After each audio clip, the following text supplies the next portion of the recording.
Atin pong buksan ang ating mga Biblia, mga kapatid, sa ating pagbasa sa ating batayang teksto natin sa ating mensahe sa umagang ito na matatagpuan sa Bagong Tipan ayon sa mabuting balita mula kay Matthew, Apostol Matthew chapter 28, verses 16 hanggang 20, na ganito ang sinasabi.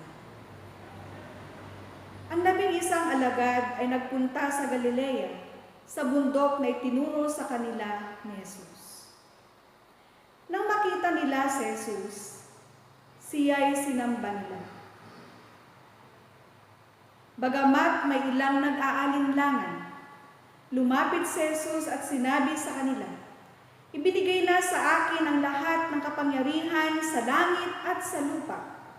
Kaya humayo kayo at gawin ninyong alagad ko ang lahat ng bansa. Bautismuhan ninyo sila sa ngalan ng Ama, ng Anak at ng Espiritu Santo. At turuang sumunod sa lahat ng ipinag-uutos ko sa inyo. Tandaan ninyo, ako'y laging kasama ninyo hanggang sa katapusan ng sanlibutan." Tayo po'y pinagpala ng ating Panginoon sa pagkabasa at pagkarinig ng kanyang banal na salita. Magandang araw ng linggo sa inyong lahat, mga kapatid, sa bawat inyong mga tahanan. Isang pagpapala po na muli patuloy tayong tinitipon ng ating Panginoon sa loob ng ating mga tahanan upang sama-samang sumamba, manalangin at magbulay-bulay ng kanyang mga salita. Sinabi po ng isang preacher, ngayong panahon ng pandemya na dala ng coronavirus COVID-19, ay nabigyan tayo ng pagkakataon ang lahat ng simbahan, ng mga iglesia lokal, upang ipakita sa buong mundo na maaari palang gamitin ang social media o makabagong teknolohiya tulad po ng internet upang patuloy na maipahayag ang mabuting balita ng ating Panginoong Jesucristo. Karaniwan na po ngayon yung live streaming o virtual worship services through po sa social media, na kung saan ay maaaring makabahagi sa pagsamba at ang bawat mga pamilya natin. Kahit na tayo po ay nasa lockdown o quarantine, makakabahagi na tayo. Ang mga online worship services na maaaring samahan ng isang mananampalataya kung nais lang palalimin ang kanyang buhay Kristiyano. Ano nga ba ang magagawa ng mga makabagong komunikasyon sa atin? Hanggang saan nga ba ang kanyang maaabot? Noon po napakahirap ng komunikasyon at uso pa yung telegrama. Ito po'y naabutan ko pa, mga kapatid. Ngunit ang telegramang ito, base sa aming karanasan, delayed yung mensahe na makakarating. Meron kang urgent, ASAP, ay talagang makakarating ito sa iyo, tapos na yung dapat na araw na naroroon ka. Ngunit ngayon, mga kapatid, mabilis na ang ating komunikasyon. Kahit sang lupalop ka ng mundo, naroroon ang tiyak na maaabot ka. Basta't mayroon kang signal, mayroon kang wifi, mayroon kang data, mabilis-bilis, at makakausap na natin yung mahal natin sa buhay na nasa malayong lugar, mga taong gusto nating makausap, mga kaibigan natin, ayan, through video call, through chat, ayan, through text messaging, may Skype pa, at ganun din yung tinatawag nilang Viber. Iba na nga talaga ang nagagawa ng makabagong teknolohiya sa ating panahon sa aspeto ng komunikasyon. Kahit mga tao na nasa liblib ng lugar, nabibiyayaan po nito.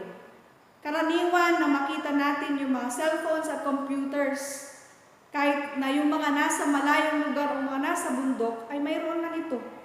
Tunay na pinaliit na ng makabagong komunikasyon ng ating mundong ginagalawan. Ngayon po ay ating pinagdiriwang ang Trinity Sunday at unang linggo matapos ang araw ng Pentecostes, at ito rin ang araw na pinagdiriwang natin ang pag-akyat ni Jesus sa langit. Nang si Jesus ay umakyat sa langit at iniwan niya sa kanyang mga alagad ang utos na ito, "Humayo kayo at gawin ninyong alagad ko ang lahat ng bansa. Ang misyong ibinigay ni Jesus sa mga apostol ay binigyang pansin ni Apostol Mateo sa wakas ng kanyang ebanghelyo na ating binasa kanina. Inilarawan ni Jesus ang misyon ng mga apostol na maging saksi niya sa iba't ibang bahagi ng daigdig, iba't ibang bahagi ng bansa. Napakalayo ng kanilang lalakbayin upang tuparin ang kanilang tungkulin bilang mga saksi ng ating Panginoong Kristo. Sila ang magpapakilala kay Kristo sa lahat ng bansa. Ito ang kanilang misyon. Lumawak ang saklaw ng kanilang misyon, hindi lamang sa kanilang lugar kundi maging sa buong daigdig. Ang ebanghelyo po ni Mateo ay nagtatatag ng isang bagong pamantayan ng buhay, isang counter-culture style na hindi sumusunod sa pamantayan ng mundo. Isinagawa ito noong una sa pamamagitan ng pagpasa ng mga aral at pagsusulat. Ito po yung tinatawag na tradisyon.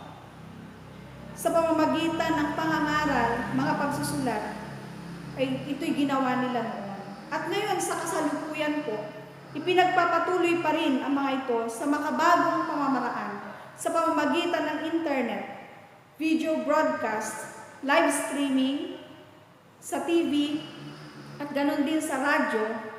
Meron ding yung tawag ngayon ay pwedeng Zoom o kaya ay teleconferencing kanilang tinatawag, at marami pang iba. Bagamat po makabago na ang pamamaraan, mawawalan po ng saysay ang lahat ng ito kung hindi magiging kapanipaniwala ang mga nagpapahayag. Kaya't napakahalaga po ang pagiging tunay at buhay na saksi ng ating Panginoong Kristo dahil ito ang pinaka-epektibong pamamaraan. Kaya tayo po'y kaiingat mga kapatid. Maraming mga naglipa ng fake news, mga pahayag na walang katotohanan. Lalong-lalo na yung mga balita, mga pahayag ng mabuting balita. Marami ang mga hindi tunay na nakapagpapahayag nito. At marami ang mga taong madaling masilip. Marami tayong maaaring gawin upang maipahayag ang katotohanan ng utos ng ating Panginoon Hesus. Gamitin natin yung makabagong pamamaraan po ngayon ng komunikasyon upang ipangalap at ipahayag ang kanyang mabuting balita. Ano mang uri ng social media ito. Ito man ay pa-post o ito man ay katulad ng live streaming na ginagawa ng iba o tulad sa mga videos na ginagawa ng ilan. Pero syempre, sasabayan po natin ng ating pagkilos upang tunay na mabigyang buhay natin ang pagpapahayag ng mabuting balita ng ating Panginoon. Hindi pwedeng manatili lamang ito sa ating mga isipan, bagkus ito'y dapat na magbigay ng inspirasyon sa atin at hamon upang tayo ay makahayo at upang tayo ay maging kabahagi sa pagtatatag ng kaharian ng ating Panginoon.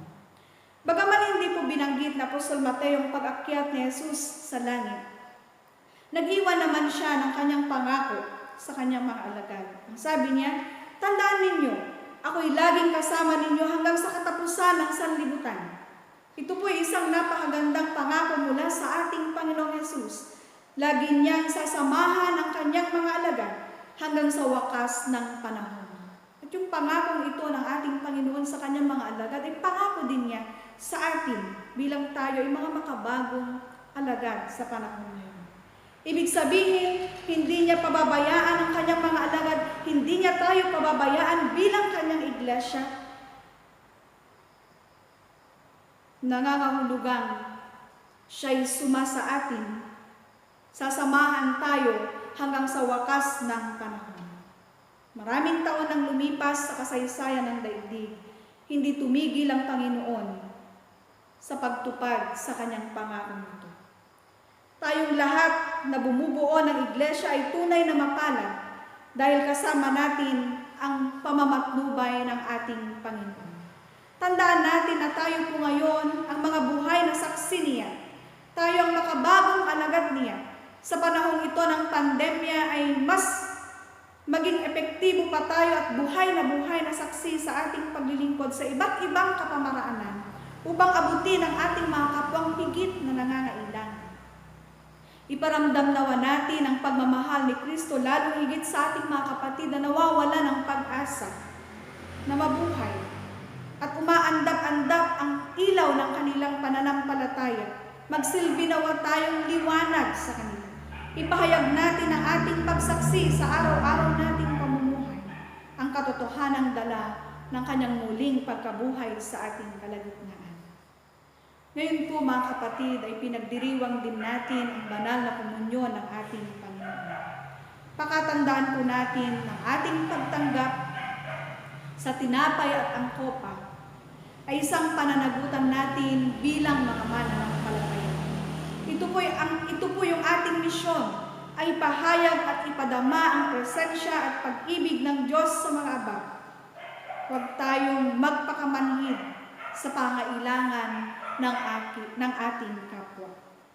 Sa pamamagitan ng banal na hapunan, patuloy po tayong inaabot ng ating Panginoon. Patuloy niya tayong inaanyayang lumapit sa Kanya. Pinili niya tayong abutin upang maging kabahagi sa Kanyang pamilya, sa komunidad, sa Kanyang iglesia. At tayo patuloy ding tinatawag upang abutin ang ating mga kapwa sa pamamagitan ng Kanyang pag-ibig at dalhin sila sa pakikipag-ugnay sa ating Panginoon. Sama-sama nating pagsaluhan ang biyaya ng Diyos at tanggapin bilang pakikibahagi sa ministeryo ng ating Panginoon na ipinagkatiwala niya sa atin. Mga kapatid, halik kayo sa hapag ng ating Panginoon na siyang source ng ating buhay. Isang pagsasalo-salo na tayo ay mayroong pagkakapantay-pantay, mayroong pagbabahaginan, mayroong mutual love and care, at iisa bilang katawan ng ating Panginoon Kristo, bilang Kanyang iglesia.